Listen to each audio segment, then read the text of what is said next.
Okay, good day everyone. I am John Paul de Rivera, BS Agriboni. Okay, for today's video, I will tackle all about communication and it is one of the part of communication is to inform and to persuade to someone who attempts suicide.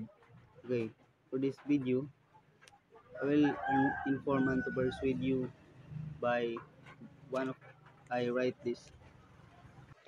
According to James Oberholzer, a professor in the Department of Psychological Sciences and the College of Arts and Sciences, describes passive suicidal ideation, which is characterized by thinking about dying or desire to be dead, without actively planning or making a specific plan to carry out those thoughts.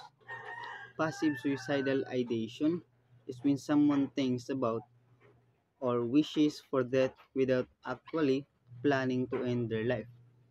It is often a result or feeling of depression or anxiety.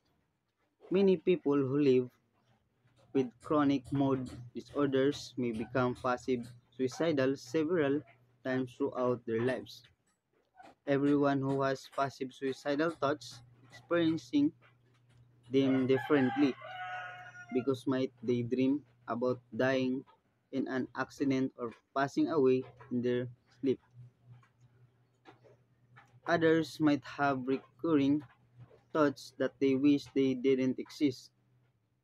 If you have these thoughts or someone similar, there are ways to prevent passive suicidal ideation and start feeling better. First is come Jesus our God. Listen to his words. Then start discussing your thoughts and feeling with a close friend or loved one or someone you can trust. Expressing those feelings can help make them easier to manage. After that, make a plan and seek professional help. Working with mental health professionals can create long-term positive changes, leading you to put this stressful chapter behind you forever. Think positive and strength your faith to our Almighty God. We should appreciate what God made and give value in it,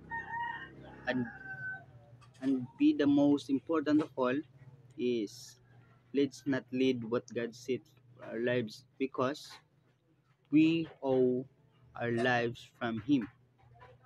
Don't engage in passive suicidal ideation for you feel meaning of happily ever